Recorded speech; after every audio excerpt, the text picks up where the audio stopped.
There was a man who believed he could see the future more clearly than fate itself. His name was Qui-Gon Jinn. History remembers him as the Maverick, the rebel Jedi who defied the Council to save a slave boy on Tatooine. But history is written by those who survive to tell it, and the man who found Anakin Skywalker did not live to see what he had done. Perhaps that was mercy. Perhaps that was cowardice. This is not a story about Anakin's fall. It is a story about the man who pushed him off the edge before he could even learn to stand. Because when you strip away the legend, when you look past the solemn funeral and the quiet martyrdom, you are left with an uncomfortable truth. Qui-Gon Jinn did not stumble into tragedy. He walked into it with open eyes, dragging a 9-year-old boy behind him, and he called it destiny. We are told to admire the rebel, the one who questions authority, the one who sees beyond the rigid doctrine of institutions grown old and fearful. And Qui-Gon was that man. He studied the prophecies when others dismissed them as myth. He followed the living force when others clung to meditation and detachment. He stood before the Council and told them they were wrong.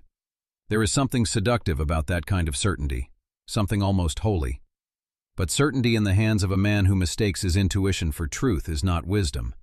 It is arrogance wearing a patient smile. When Qui-Gon found Anakin Skywalker on that desert planet, he saw a miracle. A boy with no father, a child whose midichlorian count shattered every record, every biological possibility the Jedi had ever documented. He looked at this boy and saw the chosen one, the one who would bring balance to the Force. And maybe he was right. But being right about what someone could become does not mean you understand what they are. Anakin was not a prophecy. He was a frightened child who had spent his entire life as property, who loved his mother so fiercely it hurt, who dreamed of freedom but had no idea what freedom cost. Qui-Gon saw none of that. Or worse, he saw it and decided it did not matter. The Jedi Council rejected Anakin, not out of cruelty, not out of blindness. They rejected him because they looked into his eyes and saw fear. They saw attachment. They saw a boy who had already learned to love in a way the Jedi could not allow. Yoda himself, a being who had lived for centuries and trained thousands, looked at Anakin Skywalker and felt the shadow of the future pressing against the present. And he said no. But Qui-Gon did not accept that no. He could have walked away. He could have left the boy to a life of freedom, a life outside the Order, a life where his love for his mother would not be a wound constantly reopened by Jedi doctrine. Instead, Qui-Gon made him a deathbed promise. Train the boy. He said it to Obi-Wan, his Padawan, a young man barely ready for knighthood, still grieving, still reeling from watching his master die in his arms. Train the boy. Not a request, a command, a burden, a curse. Obi-Wan was 25 years old. He had just killed a Sith Lord in a rage-fueled moment of desperation. He was knighted not because he was ready, but because there was no one else. And into his shaking hands Qui-Gon placed the most dangerous, most unstable, most powerful Force-sensitive child the galaxy had seen in 1,000 years. And he did this knowing the Council had refused, knowing Anakin was already traumatized, knowing Obi-Wan was not prepared. He did it anyway, because Qui-Gon Jinn believed in the prophecy more than he believed in the people who would have to live with the consequences of his faith. This is where the myth of the Grey Jedi collapses. We romanticize the idea of the Jedi who walks between the light and the dark, who rejects dogma, who trusts his feelings over rules. But Qui-Gon was not wise for ignoring the Council. He was reckless. The Council had survived for millennia by understanding something Qui-Gon refused to accept, that the Force is not a tool, that prophecy is not instruction, that a child drowning in fear and love cannot be saved by throwing him into an order that will tell him his love is a sin. Qui-Gon heard their warnings and dismissed them as the paranoia of old men afraid of change. But they were not afraid of change. They were afraid of what they saw in Anakin, and they were right. Anakin was raised by a man who loved him but could not understand him. Obi-Wan tried. He tried so hard it broke him in ways he would never admit. But he was not Anakin's father. He was not even his equal. He was a young Jedi struggling with his own grief, trying to honor a promise he should never have been forced to make. And Anakin felt that distance. He felt the weight of being a burden, of being the boy his master had died for, the boy who could never be worth that sacrifice. He felt it every day, and that feeling curdled into resentment, into anger, into a desperate need to prove he was more than a dying man's mistake. Qui-Gon set that in motion. He planted the seed of Anakin's rage the moment he looked at a slave child and saw a weapon instead of a person. But it goes deeper, because Qui-Gon knew. He had to have known.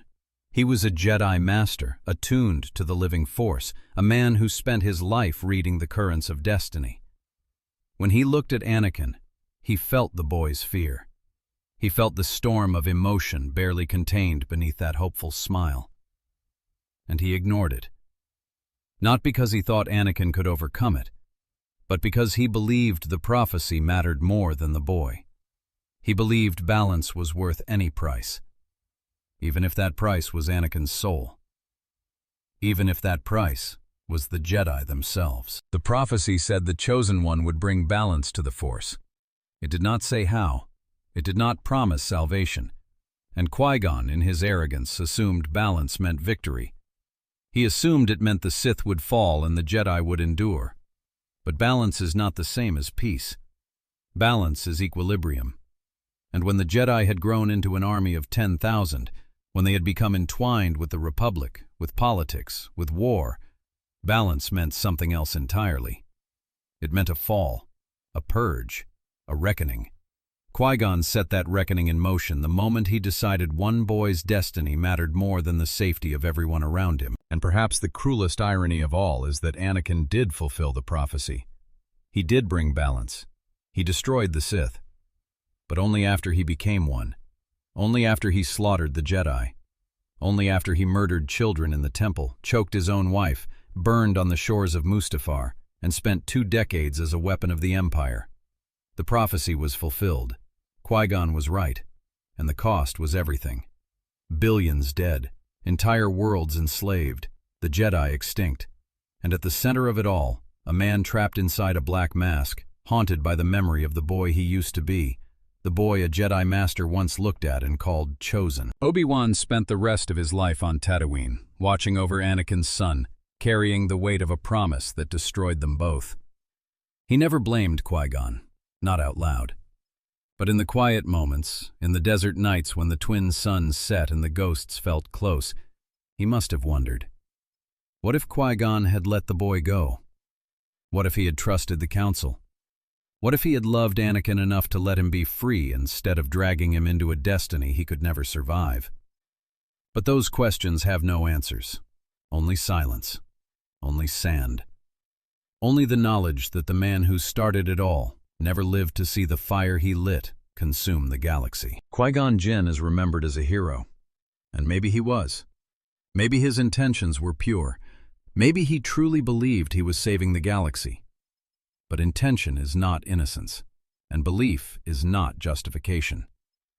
He saw a child in chains, and instead of freeing him, he wrapped him in a different kind of bondage. He called it purpose. He called it destiny. But it was still a cage. And when Anakin finally broke free, the whole galaxy burned with him. That is Qui-Gon's legacy. Not the Chosen One, not the prophecy, but the simple, terrible truth that sometimes the people who believe they are saving the world are the ones who doom it.